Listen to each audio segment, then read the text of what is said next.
Kiai Imad bikin tesis pun sebenarnya adalah reaksi atas kecongkakan dari orang-orang habaib itu kan. Istilah tidak ada naskah sezaman itu adalah istilah metodologi ilmiah modern. Setelah saya datang ke sana justru malah banyak orang yang mempertanyakan definisi ilmiah versi saya gitu.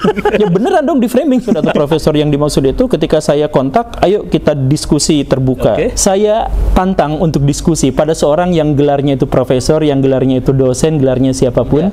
Ada di kalangan para habaib itu yang sampai mengatakan seperti itu. Bagaimanapun buruknya saya, maka saya tetap yang memberi syafaat kepada kalian semua. Jadi surga dan neraka itu sangat bergantung pada apakah saya meridhoinya atau tidak. Keunggulan dari kami dari para kiai adalah kalau kiai itu misalkan melakukan maksiat, kiainya luntur. Kalau kiai bisa jadi mantan kiai, Habib gak bisa jadi mantan Habib.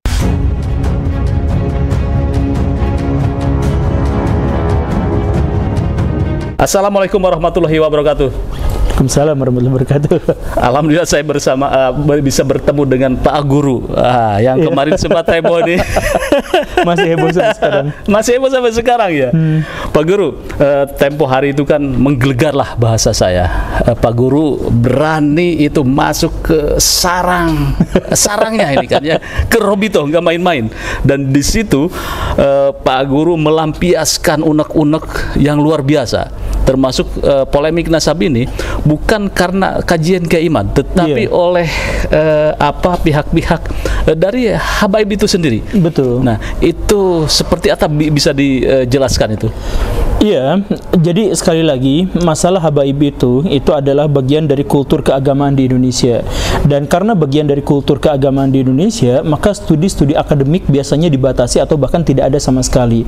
Karena biasanya dihalang-halangi oleh definisi-definisi atau tendensi-tendensi kesakralan. Jadi kalau misalkan sakral, maka tidak usah ada. Misalkan tendensi kesakralan itu misal, adakah sampai sejauh ini riset yang menyebutkan berapa persen dari kalangan pesantren di Indonesia yang bisa sampai ke luar negeri dan menjadi akademisi misalnya. Studi terkait dengan hal ini sedikit sekali atau bahkan tidak ada sama sekali, karena bahwa output pesantren harus ditempatkan di sini dan tidak ada urusan-urusan akademik menyangkut masalah ini. Nah, demikian pun dengan masalah nasab. Masalah nasab itu karena sejak awal memang sudah dijelaskan bahwa ini secara tradisional turun-temurun ada catatannya, maka studi-studi akademik itu memang tidak masuk ke situ.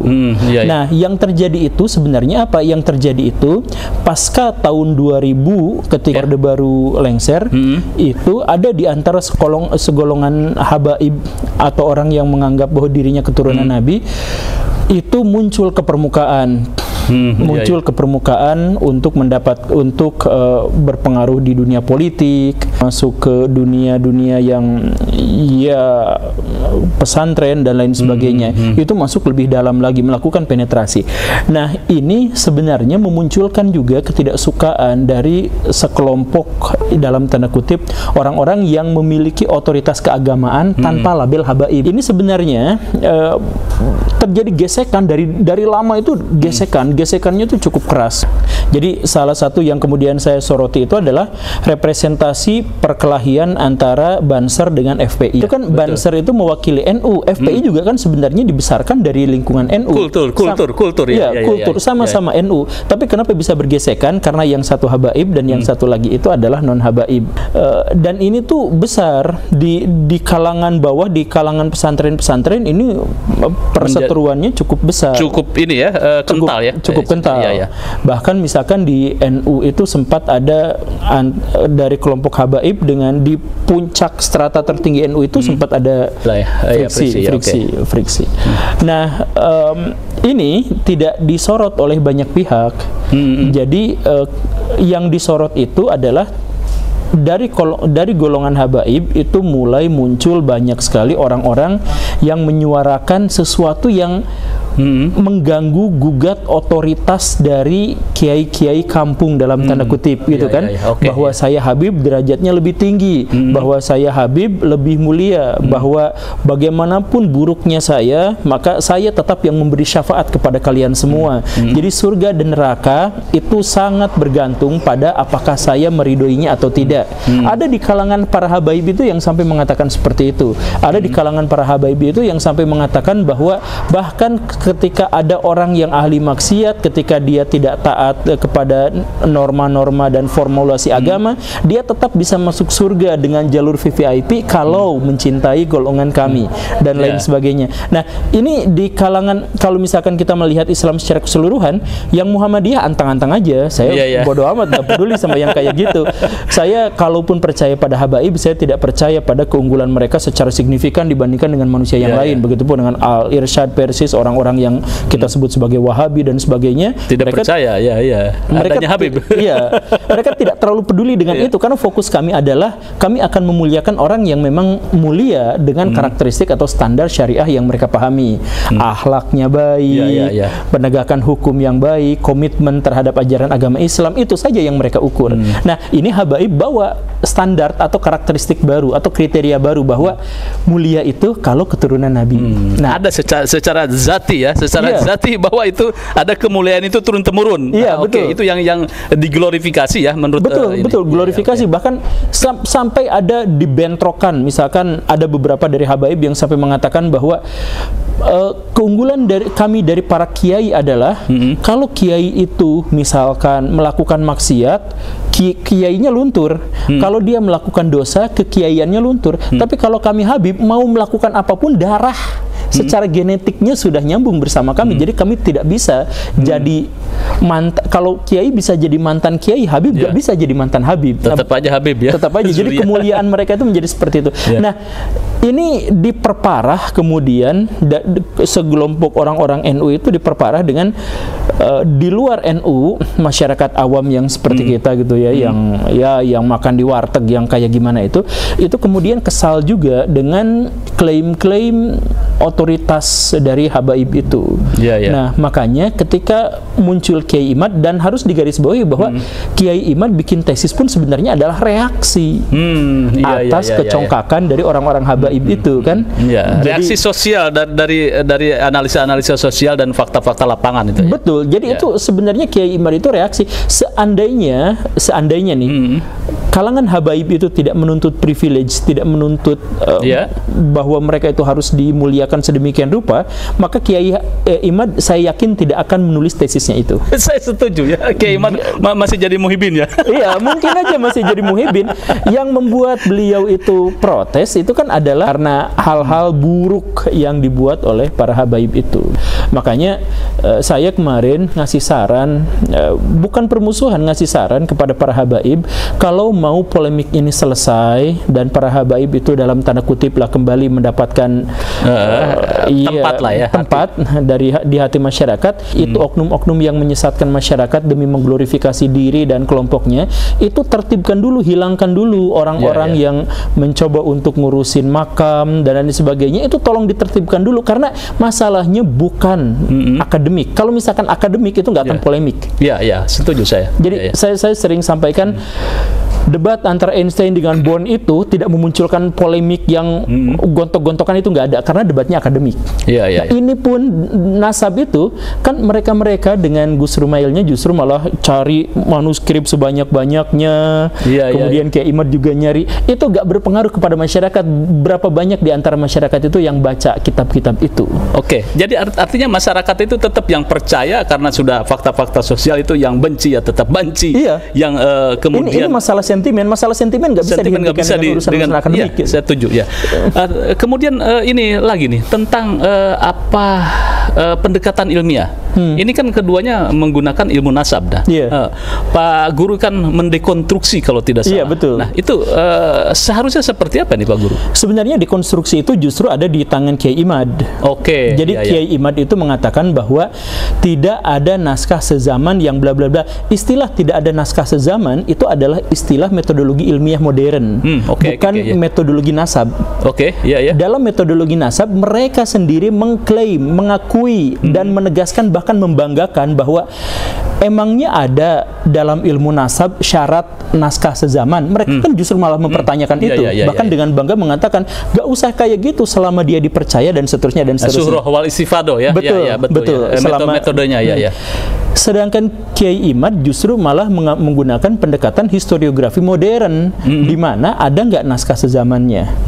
Nah, saya ingin mengembangkan dari apa yang telah diidekan oleh Kiai Imad, bahwa coba bisa nggak silsilah nasab itu kita uji secara saintifik. Jadi secara saintifik itu artinya juga melibatkan tes DNA yang Bapak kemarin sudah lakukan. Kemudian juga menggunakan historiografi tradisional, historiografi modern. Jadi bukan hanya pengakuan subjektif bahwa kalau ada orang yang mengaku tentang keturunan Nabi dan dia diakui sebagai orang yang soleh, kemudian dikonfirmasi oleh orang yang soleh yang lainnya, maka dia dicantumkan. Ya gak seperti itu.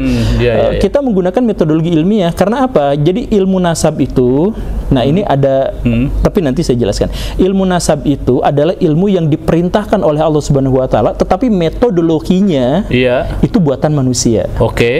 Sehingga metodologi itu harus berkembang seiring perkembangan zaman. Kalau berhenti justru malah mengingkari perintah dari Allah Subhanahu wa taala. Saya setuju ya. Jadi harus nah ini kenapa berkembang? Coba misalkan ya, dari zaman Nabi sampai zaman berikutnya ada perkembangan. Kemudian nanti misalkan ada Imam Tobari berusaha untuk, di zaman Imam At-Tabari sejarah dengan pseudo historis itu masih bercampur. Tapi nanti kemudian ada tambahan, ada perkembangan signifikan di situ. Tapi entah sampai mana historiografi Islam dan ilmu nasab salah satu diantaranya itu justru malah terhenti. Kenapa? Kenapa nggak dikembangkan aja? Jadi peradaban Barat, metodologi sejarah peradaban Barat itu sangat berhutang misalkan terhadap ilmu kritik hadis yang dikembangkan oleh Imam Syafi'i dan kemudian Ahmad, kemudian Imam Bukhari dan Muslim. Itu kuat sekali dari sana. Kenapa justru kitanya tidak gitu? Nah, oke. Menurut saya juga sama Pak Guru, bahwa ada ilmu rijalul hadis juga kan, perawi, pewarta dan sebagainya. Betul. Sehingga orang bisa melihat sahih dan tidaknya sebuah hadis. Kemudian ilmu nasab saya pikir setuju Kiai Imad bahwa mendekonstruksi sebuah metode nasab klasik katakanlah ya. Nah, mestinya ini beradu data karena nasab itu masuk ke dalam historiografi atau kesejarah, mestinya hampir sama faktanya dengan historiografi seperti itu. Betul. Betul. Jadi jangan anti terhadap. Nah, sekarang setelah saya datang ke sana justru malah banyak orang yang mempertanyakan definisi ilmiah versi saya gitu. Makanya sebelumnya saya ingin sampaikan bahwa sebelum datang itu ada banyak peringatan kepada saya, jangan datang karena kalaupun menang ya bakal di gimana dan mungkin saja bakal di framing. Ya beneran dong, di framing. jadi bukan adu ide, tapi fokusnya adalah guru gembul itu pesantrennya di mana, dia itu sebenarnya siapa, apakah dia termasuk golongan liberal atau bukan, kok jadi masuk ke ranah yang seperti itu. Jadi tiba-tiba ad hominem kayak gini gitu, gimana kita mau berdiskusi dengan sehat kalau tiba-tiba ujungnya adalah seperti itu. Dan luar biasanya sekarang ada beberapa konten kreator yang mengaku dirinya sebagai dosen, mengaku dirinya sebagai profesor, melakukan definisi tentang ilmiah. Dan luar biasanya apa, dosen yang dimaksud atau profesor yang dimaksud itu ketika saya kontak, ayo kita diskusi terbuka. Kalau memang profesor atau memang dosen gitu ya, oh maaf saya nggak ada waktu. Iya, jadi kalau bisa Pak, kan Bapak di sini wartawan terkemuka dari negeri Antah Berata. Saya mohon kalau misalkan Bapak mau, ini engagementnya cukup tinggi saya pikir. Saya tantang untuk diskusi pada seorang yang gelarnya itu profesor, yang gelarnya itu dosen, gelarnya siapapun terkait dengan definisi ilmiah yang ngaku di konten kreator di kontennya itu mau menguliahi guru gembul soal definisi ilmiah dan sebagainya. Ayo kita diskusi, tapi sehat dan terbuka ya. Kita sehat, kita terbuka, kita disiarkan sama banyak ini. Jangan khawatir karena saya cuma guru honorer biasa, ya tentu saja punya kemungkinan kalah yang sangat besar kalau berhadapan dengan profesor dengan dosen. Tapi ayo kita diskusikan terkait apa yang dimaksud dengan ilmiah. Apakah tauhid itu bisa kita ilmiahkan, apakah nasab itu bisa kita ilmiahkan dan sebagainya.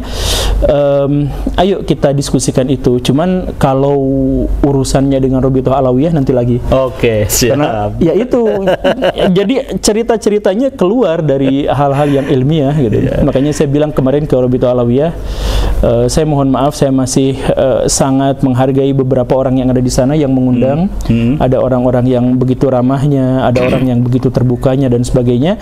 Tapi mereka mengakui bahwa di antara mereka itu tidak terkoordinir satu sama lain, sehingga tiba-tiba ada yang nge-framing saya ini seperti ini dan kemudian menjadi lebar gitu. Makanya ya khususnya ya yang gelarnya, yang bikin konten itu yang gelarnya profesor, yang gelarnya dosen itu di channel Bapak ini ayo kita diskusikan. Siap, kita tunggu closing statementnya ini terhadap polemik nasab ini. Kira-kira ini apa namanya penyelesaiannya seperti apa nih? Ya, penyelesaiannya seperti tadi, atau saya contohkan aja langsung. Misalkan dalam perdebatan kemarin itu saya melakukan kesalahan pada perhitungan angka. Sebenarnya bukan salah hitung, tapi saya pelupa. Jadi seharusnya 58, saya sebut 78 dan saya akui saja bahwa itu adalah bagian dari kesalahan saya. Tapi bukan kesalahan berpikir, karena saya di situ justru telah membuktikan dan saya bisa saja mendeklarasikan, saya membuktikan bahwa pernyataan saya bahwa ilmu nasab itu tidak sesuai dengan kriteria akademik itu terbukti karena diakui sendiri oleh mereka. Mereka mengakui bahwa kita tidak mensyaratkan kok adanya naskah sezaman, misalkan yang seperti itu ya, atau misalkan bahwa kita akan percaya pada orang per orang gitu. Jadi sangat ketergantungan pada tradisi lisan. Nah, dan lain sebagainya itu kan sebenarnya sudah diakui oleh mereka sendiri. Jadi dalam konteks itu seharusnya sudah selesai bahwa ilmu nasab, karena saya mengatakan itu dan dikonfirmasi oleh lawan bicara saya pada waktu itu, ya sebenarnya sudah selesai bahwa ilmu nasab yang digunakan oleh Robitoh Alawiyah dalam hal ini bukan berarti salah, tapi tidak memenuhi syarat akademik. Nah, terkait dengan syarat akademik, ilmiah, apakah tauhid bisa diilmiahkan dan sebagainya, ayo kita diskusikan ulang.